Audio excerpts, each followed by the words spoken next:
Hello, my name is Karen, and I'm a 58-year-old woman. My husband passed away about 7 years ago, but I still work. I have 3 children. 3 live in different states across the country, each with their own families. I'm very lucky to have such a big family. One of my children, Zachary, still lives in our hometown. He met his wife, Sarah, at the local community college.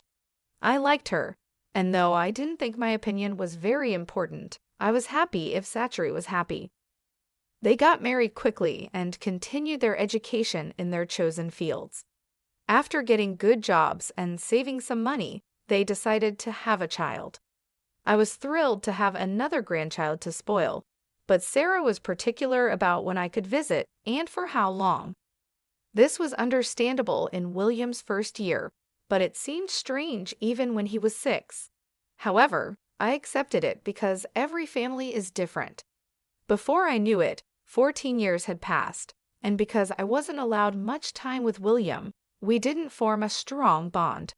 We both loved books, so I always brought him some when I visited. One day, while I was at work, William called me, which was unusual since we rarely talked outside of family gatherings. I tried to connect with him as I had with my other grandchildren, but he always seemed distant. "Grandma, are you free to talk?" "Yes, honey, anytime for you." "Is everything okay?" "No, why are you crying? Did you get hurt? Is there anyone at home who can help you?" "Mom and Dad are here, but do you need me to call them for you?" "No, I called you because I need your help." "What can I help you with, dear?" "I need you to save me, Grandma." "William, what do you mean?" "Don't laugh. I'm sorry, Grandma." "That wasn't what I was expecting to say. I'm not joking. If you can't help me, I'll find another way." "No, wait. I'm sorry for laughing. Now, can you explain what you mean by save me?" "I need you to save me from my devil mother." "Devil mother? What do you mean?" "She's not as sweet and nice as she seems. She is really mean to me when no one's around." "Oh no, I hear someone coming. I have to go. Please don't tell them I called." "Bye." I was confused and worried. As far as I knew, Sarah was very kind. How could William say she was a devil? I didn't believe him at first because it seemed like he might be upset with Sarah for possibly punishing him. Both Sarah and Zachary had told me William was quite a tricky child. But something inside me felt that William was serious. When I got home, I couldn't stop thinking about the call. It was strange for William to do that. I thought about it for a few days, but still felt uneasy. So I decided to buy a hidden camera. I felt bad for spying on my son and his family, but I told myself I was doing it because William asked for help. If nothing was wrong, I could just take the camera back. But if something was wrong, I'd need to act. I hoped a serious talk would fix any issues. The camera arrived in a few days. Once I set it up, I could watch live and recorded footage on my phone, which was very handy. After getting everything ready and learning how to use the camera, I decided to call my son and ask if I could visit. "Hello, sweetie. How's everything?" "Everything's great, Mom. What about you?" "It's the usual, but I was wondering if I could come over sometime." "Of course, Mom. Is everything okay?" "Yes, I was just thinking we haven't seen each other in a while. Maybe I could visit your place one day?" "Sure, Mom. How about this Sunday?" "That works. But should I check with Sarah first? I remember not liking it when your dad made plans without asking me." "I know Sarah would be happy to have you over." "Don't worry, Mom." "All right then, I'll be there around 7 o'clock." "That works. See you soon. Take care." Even though I had another reason for visiting, I was still excited to spend time with my son. I rarely saw my other children except during the holidays, so it was nice having one living in the same town. The weekend came quickly. I got ready early, went to the grocery store, and picked up a nice bottle of wine and some books for William since he loved reading. When I arrived, they all welcomed me warmly. William looked so relieved to see me, it made me worry again. He hadn't tried to contact me since our first phone call, so I didn't know what was on his mind. I spent the next few hours chatting with Zachary and Sarah. We had dinner and drank the wine.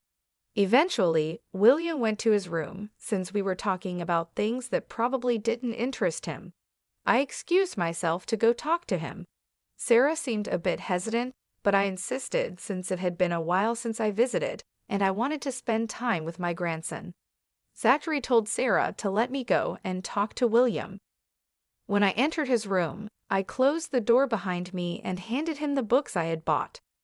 We talked about the books for a while because he seemed really excited. I didn't bring up what he had mentioned earlier because I wanted him to start that conversation. Later, we talked about other things like what was happening in our lives. At one point, while he was telling me about his school, he wrote something in his notebook and showed it to me. It said, "Mom's listening, can't talk about anything." I wasn't sure if he was serious or just worried, but I went along with it. We kept talking, and I wrote in the notebook that I had brought a hidden camera with me and asked if I could put it in his room. He looked worried, but agreed quickly. Hidden camera. I found a good spot in the room to place the camera where it could see well. I set it up, started recording, and checked my phone to make sure it was working. I stayed with William a bit longer until I told him it was getting late and I needed to go. I left my scarf behind on purpose so I would have a reason to return.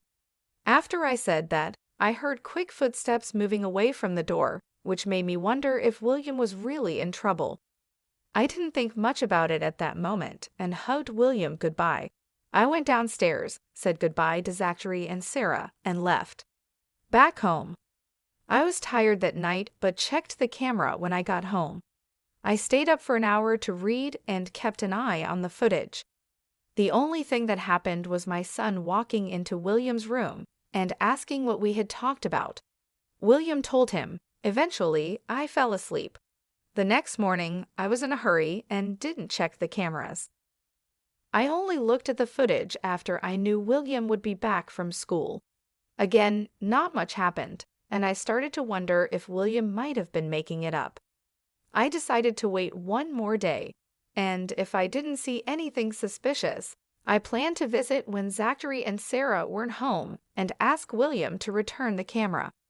However, that night, as I watched the footage while reading, I discovered what William had been trying to tell me. I saw Sarah enter his room with a stick, followed by Zachary. I quickly unmuted the video. I listened as Sarah asked William to recount his entire day in great detail. Every time he hesitated or stuttered, she would sharply question if he was lying. If she thought he was lying, she would make him hold out his hands and hit his knuckles 2 or 4 times. I watched in horror as she hit him more and more often. William was crying, and Zachary just stood there watching. I was shocked and upset by what I saw. I had always raised my kids gently. I believe that children are smarter than we think, and they understand when things are explained to them. I couldn't understand why Zachary was just watching and letting his son be hurt over something so trivial. I wanted to rush over there and stop them, but what could I say? They would find it strange that I returned just a day after my last visit. I remembered leaving my scarf there, which I could have used as an excuse to see William again. So I picked up my phone and called Zachary. "Hey, Mom, is everything okay?" "Yes, no worries. I hope I'm not bothering you." "No, Sarah and I were just putting William to bed." "Oh, okay. I just wanted to say I think I left my scarf in William's room last night. I set it down and then forgot it. Do you think I could come by tomorrow to pick it up?" "Why don't I bring it over to you right now?" "No, I'm too tired, and I'll probably fall asleep before you get here. I had a long day at work and can barely hold up the phone." "All right then, why don't you come by in the evening?" "I can't come then. I'm meeting some friends for game night tomorrow." "Well, Sarah, and I won't be back until the evening. Why don't you come the day after? I need the scarf for tomorrow. We're having a get-together." "You could come in the afternoon. William will be home." "Oh, lovely. I'll be there around 4. Good night." My heart raced as I made up excuses on the spot. At least my call had distracted Zachary and Sarah enough for them to stop focusing on William. But before they left William's room, Sarah said that William wouldn't get any dinner or any other meals until dinner the next day. I was shocked. The next day, I took off from work and prepared myself to talk to William. I was sure he wouldn't want to continue living there, but I needed to hear it from him. Before going to Zachary's house, I picked up some food for both of us. When I got there, William looked like he was about to faint. He seemed weak and hungry. Sarah really had not let him eat. I quickly gave him the food, and he ate it hungrily. I felt very sorry for him and wanted to help him. After he finished eating, I spoke to him. "Did you see everything that happened?" "Yes, darling, and I'm so sorry for laughing at you before. I had no idea." "It's okay. Mom seems so nice, but has she always been like this?" "The beating only started recently, but she's been starving me for a while." "Why isn't Zachary doing anything?" "He's too scared of Mom. He just follows her and does whatever she says. She always gets her way." "Oh, honey, I'm so sorry you've been going through this. But why didn't you eat at school?" "Mom doesn't send me to school on the days she doesn't let me eat. I stay home. She checks how much food we have in the house. If even 1 gram of food is missing when she gets back, I get punished more. So she's starving you and messing up your schooling. I'm going to do my best to help you, okay? I need you to tell me right now if you want to come live with me. I'll take care of everything you need and keep you away from Mom and Dad." "Of course, Grandma. Anywhere away from here will be great. I promise to be good. Just please take me away from here." "I promise I will, darling, but it will take some time. Do you think you can handle staying here a little while longer?" "Yeah, I can. I've been living here for 14 years, so I can wait a bit more." I carefully removed all the wrappers and made sure there was no trace of food. I didn't want Sarah to make things worse for William. I helped William clean up any crumbs and double-checked to make sure we left the place just as it had been. I went back home and called Zachary to let him know I had gotten my scarf back and thanked him for being cooperative. Next, I contacted a friend who works in family law. I explained my situation, and he said that fighting for custody of William would be hard and long.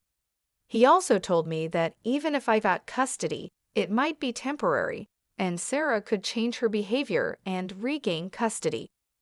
I knew going to court might not work in my favor with the little evidence I had, but I did have one plan. I could use the evidence to get her to make me William's legal guardian. Sarah works as a counselor at a middle school, and I was sure she wouldn't want her abusing her child to become known and risk her job and future opportunities. I kept a close watch on the footage over the next few days as I gathered all my evidence and prepared the paperwork for a transfer of guardianship. I waited until the weekend to visit Zachary's unannounced. When Zachary opened the door, he looked surprised. "Mom, what are you doing here? I need to talk to you and Sarah." I don't think now's a good time." "Why? What's going on?" "Just family stuff." "Hold on, how come you're over so frequently? Can I visit my son? I didn't think I needed special permission to do that." "I didn't mean it like that, but it's just unusual. You don't usually come by so often, and this week it's been frequent, which is strange since you rarely ever drop by before." "It's not really strange. I only came over today because I have something seriously important that I need to discuss with both of you." "What's that sound?" I had my suspicions about Sarah's behavior towards William because of how evasive Zachary had been acting. But when I suddenly heard what sounded like loud crying coming from William's room, I knew I had to act. There was no way I could just stand by when I was right there and could do something. I quickly moved past Zachary, with more of a speed walk than a run due to my age, and burst into William's room. There, I saw William sobbing, clutching his face, while Sarah stood over him, breathing heavily, her face twisted with malice. The sight made me shiver. I rushed to William's side and asked him if he was all right. He just hugged me tightly, crying into my shoulder, while Sarah huffed and stormed out of the room. Once William calmed down a little, I took a good look at him. His cheek was red and swelling, his knuckles were bleeding, and there were welts on his arms, all evidence of being hit with a stick. I felt a rage like never before. What kind of monster would need to hit a child so hard? No matter what he did, nothing justified that level of harshness. I went downstairs to the kitchen, grabbed a bag of frozen vegetables, and went back up to William so he could use it to help reduce the swelling on his cheeks. Once I made sure he was somewhat okay, I told him that we would be leaving for my place immediately and asked him to pack as many of his belongings as he could. Then I walked back down to confront both Sarah and Zachary. Sarah looked furious, and Zachary seemed like he wanted to be anywhere but there. "How dare you just barge into our home like that?" Sarah challenged. "Isn't it a good thing that I did? You are hitting your child, for crying out loud," I countered, my voice firm. "What I do in my family is none of your business," she snapped back. "Your child is my grandson, and he is a part of my family too. You're hurting him, and I can't let that go on," I asserted, standing my ground. "He may be your grandson, but you don't live with him. You don't know how he behaves. I'm just disciplining him." Sarah defended her actions, but her justification fell flat. "It doesn't matter if he's being difficult, he's a child, and there are so many other ways to handle discipline other than hitting. You, of all people, should understand that," I insisted, my voice laced with both anger and disappointment. "I don't believe in any of that gentle parenting stuff. Leave me and my family alone, got it? I'm afraid I can't do that." "What do you mean?" I handed Sarah the papers she needed to sign to transfer guardianship rights to me. Both she and Zachary stared at the paper for a long time before looking up at me, confused. I explained that they both needed to sign the papers, or I would show the proof I had of them hitting William. "What do you mean by proof?" "I set up a hidden camera in William's room last week. I have all the proof I need. Neither of your jobs would be okay with what you've been doing, especially yours, Sarah. If you want to keep earning money, I suggest you sign the papers." "You were spying on us. That's a huge invasion of our privacy. Don't get me wrong, but I was only acting based on what I knew. I needed to make sure William was okay." "Mom, don't do this to us. Give us another chance. I'll make sure it doesn't happen again." "I don't want to hear it. I'm very disappointed in you, Zachary. I raised you to be better than this. You're just as bad as Sarah, if not worse. I'm taking William with me, and I expect the papers to be signed. If you don't, you know what will happen." I knew they didn't want to risk their jobs, so they didn't fight back when William and I left. I took William out for dinner and ice cream and did my best to comfort him. I provided him with a safe place to express his feelings and just be himself without fear. In the weeks that followed, I was granted legal guardianship of William. Sarah and Zachary said they planned to move to a different state and didn't want to disrupt William's schooling as a reason for the guardianship transfer. They did end up moving, which was a big relief for me. William is doing much better now and seems a lot happier. Knowing he won't see his parents for a long time has helped him feel safer. He's one of the kindest and sweetest kids I know. He thanks me every day for what I did for him, and I intend to keep my promise to always protect him for the rest of my life.